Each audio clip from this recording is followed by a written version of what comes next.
Come on, Steeler fans. Come on now. There ain't nothing to it but to do it. You know what I'm saying? Sunday, we have the Cleveland Browns. Welcome back to the Steeler Wade Show. My name is Jake Wade. Folks, I want to let you know that I did this podcast last night. A beautiful podcast. Emotional, stirring, enthusiastic, inspiring. Just everything you've ever looked forward to. It was, but I forgot. I did it again.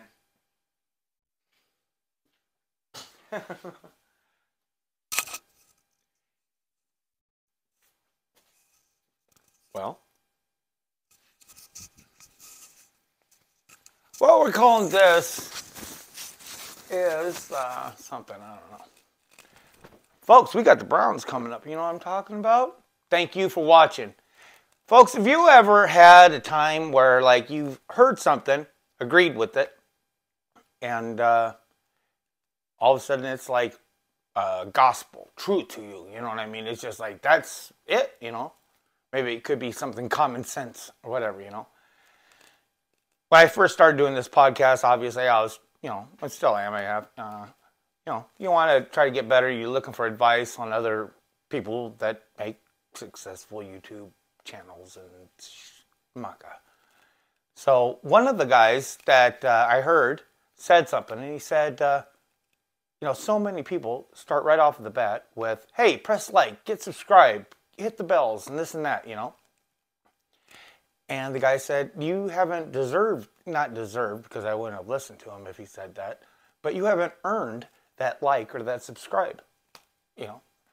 So since I've been doing this podcast, I'm getting real close to about 80 programs.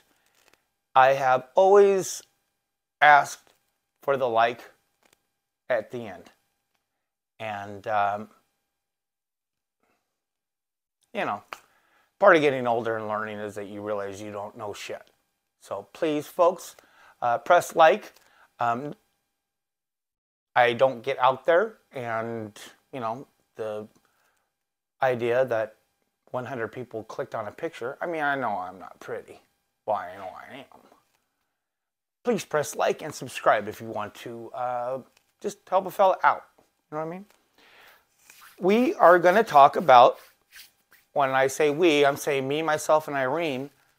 We're going to talk about some of the offensive and the defensive advantages that I see in this game.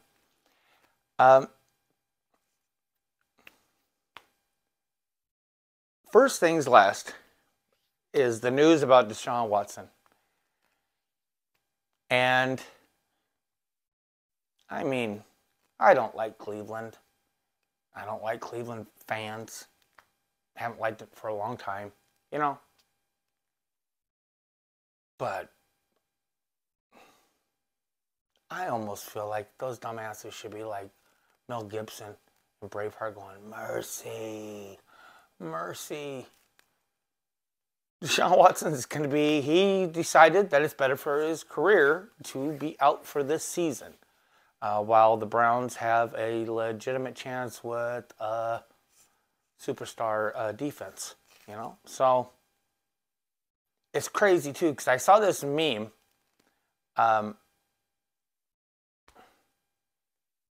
where it shows like all these different players, C.J. Stroud, Tank Bell, I mean, good players that were all received by the Texans, you know, with draft picks and shit, for a piece of shit.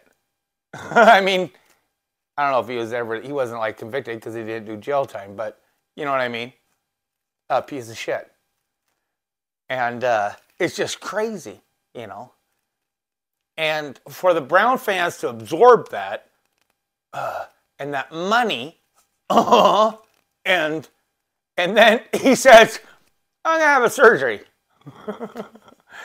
My ankle hurts, I got my surgery. I mean,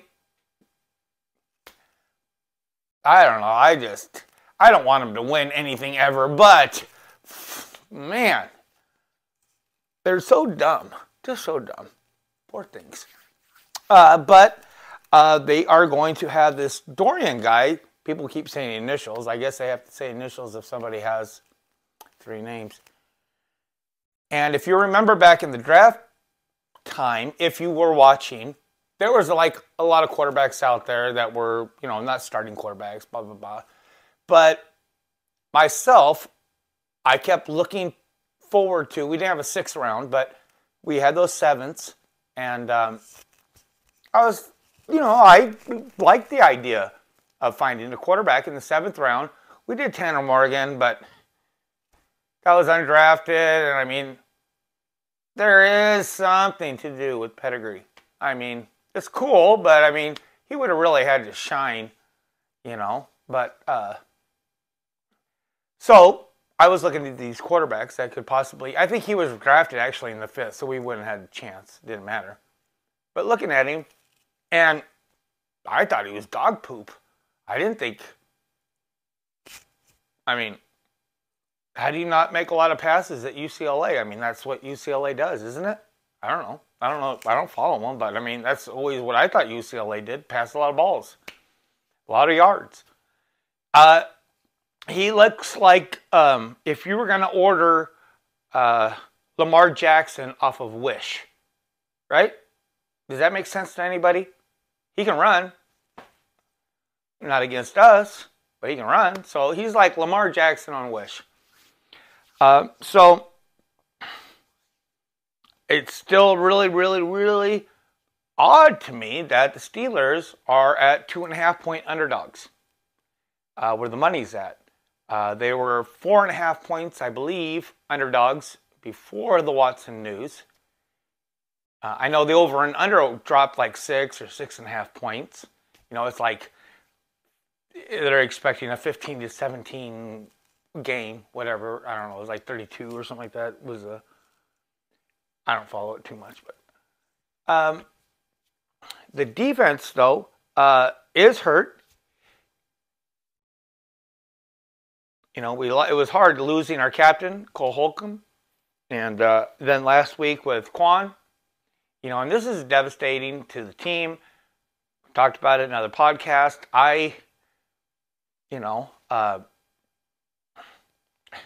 I'm lost for words as far as, you know, what Omar is going to do.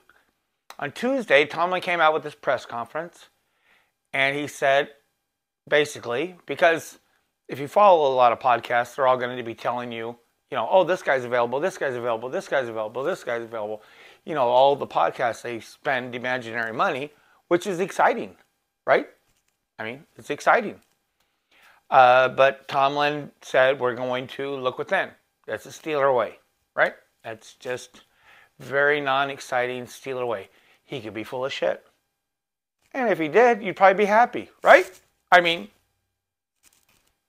you're either proud or extra happy, or you're proud and happy. Where's the money? So that Tree Carpenter, it's getting old. That Tree Carpenter who did get a helmet last week is going to be the one behind Landon Roberts and Mark Robinson. For the situation that the Steelers are being in with this run-heavy offense and a rookie quarterback, you know, the safest thing for a rookie quarterback is a good run game. You know, and with Chubb out of the lineup, they have a cat named Ford. I thought they brought their old running back. I thought I saw a touchdown by him last week, but I know I had 1 or 2 beers last weekend, so sometimes I see things funny. So this is the kind of game that, look, if your back's up against the wall and you got to start Mark Robinson and Landon Roberts, and you expect Landon Roberts, right? I would imagine he's going to play 95% plus of all the snaps out there. This is a cat that we've all expected to play 2 out of 3.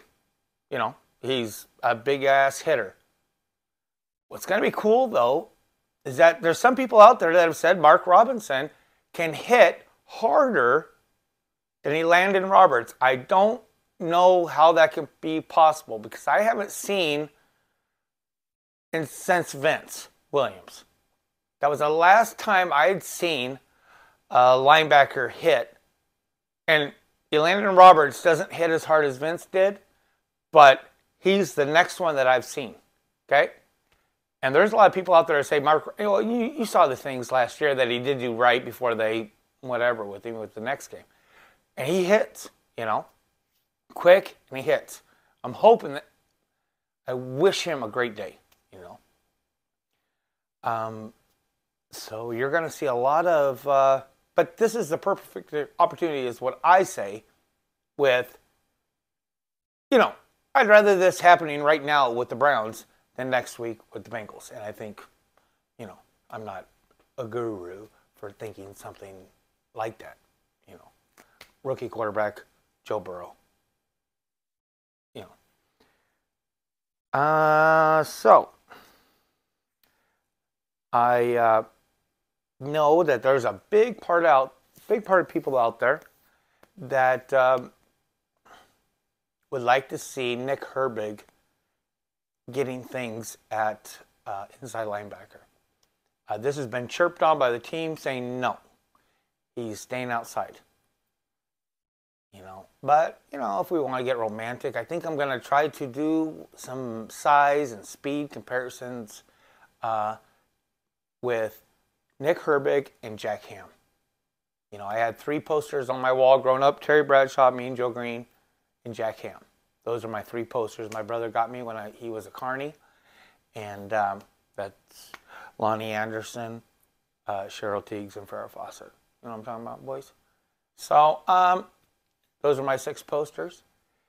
And, but maybe the theory that they're talking about with Herbig is that it's going to be too much to put on the plate. And we already have good things from him. But he hasn't been getting, that last week, he didn't get that many snaps.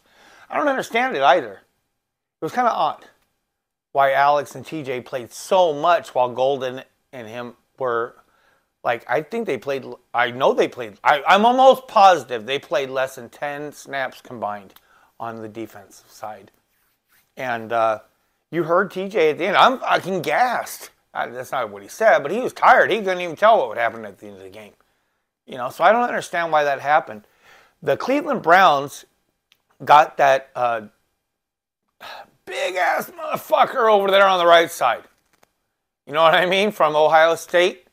I think they got him early, maybe in the second or wherever I'm thinking second or, But he's just a big-ass guy. And I think that I would like to see, and I think other people would like to see, maybe floating TJ Watt in and out. Maybe in the 3 spot or up on top of the nose tackle with Keanu. You know what I mean? Put Nick, that fast ass. Because what are you going to do around a big motherfucker? You're going to run around. Wow! And he's the quickest one. You don't need no bull rush. Why you got to bull rush 400 pounds? You know what I mean? You don't bull rush 400 pounds. You got to be fast. And he'd be neat to see some pressure that way with the floating TJ Watt and Nick on the TJ side and Alex's on his traditional side. I guess we did end up getting a linebacker, Tyler Murray, off of Amazon. He's now on the, I guess it was Prime. Omar Khan had Prime on Amazon. He said, can I get an inside linebacker? They said, we got this cat on the floor. He's got to finish his shift. But we'll send him up to Pittsburgh. He went to Pittsburgh. They signed him. He is on the practice squad, Kyler Murray. Tree Carpenter is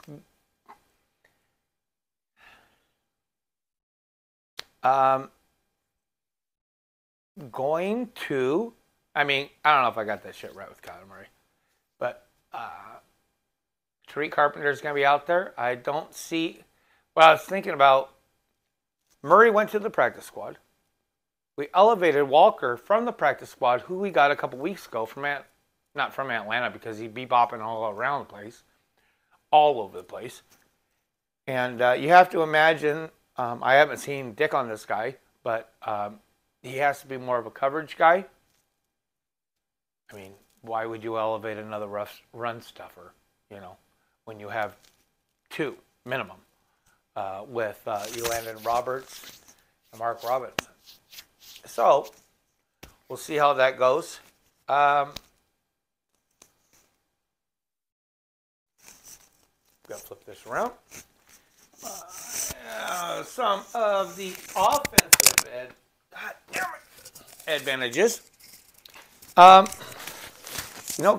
Tomlin had that press conference, and a lot of people wanted to read into it. It's basically just another daily thing for these podcasts to talk about. What did he say? What does it mean? It is what it is. It's something to talk about. It's entertaining. How do you want to read into it? What are the angles? And that's what all these people like myself like to do, is intrigue angles. You know what I mean? I did see a quote. It was really beautiful. It said, if you want, and it's shitty. It's so shitty. It really is. But if you want to increase your audience, you have to basically disappoint. You have to understand that you're going to disappoint your You're going to if you want to increase your audience, you must disappoint your followers. Not followers, because this quote was from 100 years ago or something like that. You know what I mean? It has nothing to do with following. I don't know who said it. I should look that up. But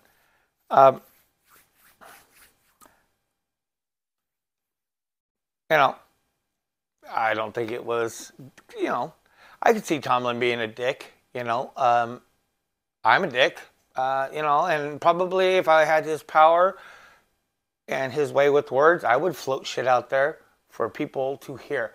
Not media necessarily, but team, offensive line rooms, wide receiver rooms, and men that play on the team. Not disrespectfully, but it's just a way of talking. It's just a thing, Muth looks like he's going to be back.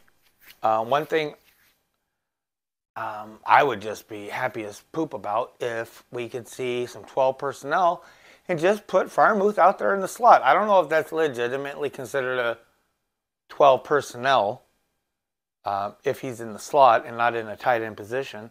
I don't know that much about football. I'm just saying that if you're going to have two guys from our team that's called a tight end, put him out in the slot, Washington back there, where he's been playing and been successful. I would love to see something like that.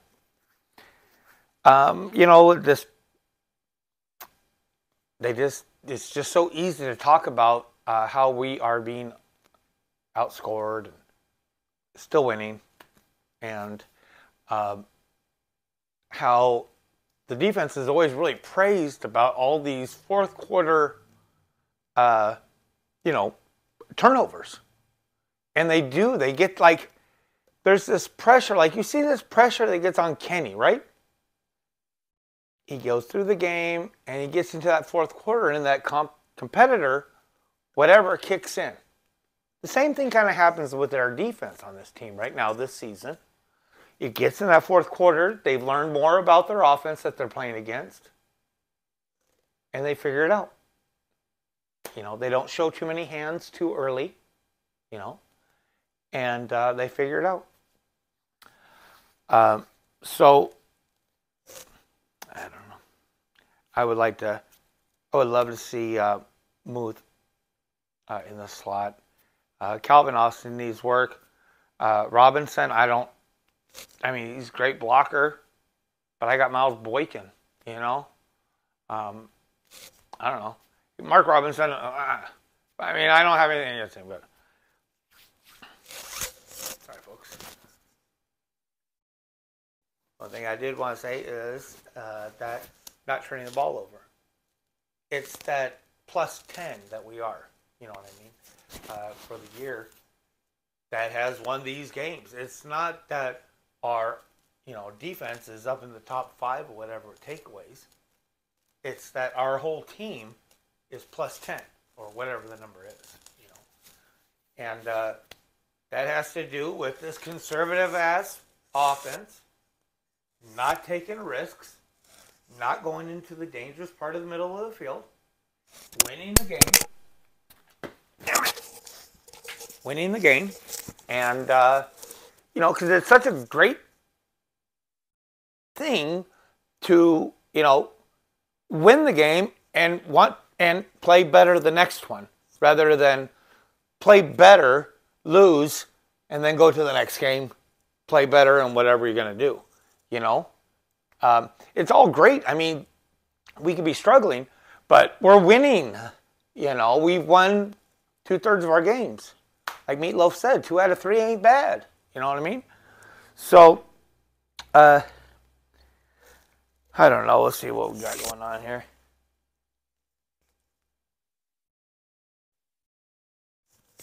I think the offensive has a chance. One of the things that I hated the most about losing football games is that I always felt like the competitors, now they have something else to look at as far as tape. These professionals do these breakdowns, and they will see things and weaknesses that are in our team. That's going to happen more often in losses, I would imagine, than wins. You know, because you'll have more of them, which caused the loss. I just don't think the Browns are all that good before Washington shit all over everybody. Not Washington, but Watson, you know. The Colts, look, I'm out here in Southwest Michigan. Carpenter's local is out of South Bend. Okay? South Bend, Indiana. I'm working in Warsaw. I'm working with these roofers. I'm working with these, you know, there's trades out there, and there's a lot of Colts fans. There are a lot of people out there. Colts fans are pretty cool guys. They are cool guys. And, hey, man, Colts gashed. Fuck. Straight up stole that word. Sorry, whoever I stole it from, but I did steal it. But they did. They tore them up. Cut. It was like 15 yards pass. 300 yards, 15 attempts. What? 15 completions, 300 yards. So, I don't know. I don't know what this game's going to play. You could see it being 21 over-under. You could see it being completely lopsided, you know, and being over 40. Who knows? But I do like the Steelers' chances so far. Trenton Thompson is going to get a start. That's cray-cray. Cray-cray! It is. So we'll see what happens, you know. He plays big. He hits like a Steeler, and I really hope that I'm not eating my words because I wish him the best. I wish our team the best. We're going to try to come up with something clever for another time. Please, folks, if you like what you hear, press like, and if you would like to be reminded that you like something before another time, press subscribe, do all the bells. I love your comments, and have a great day whenever you're watching this. Enjoy yourselves.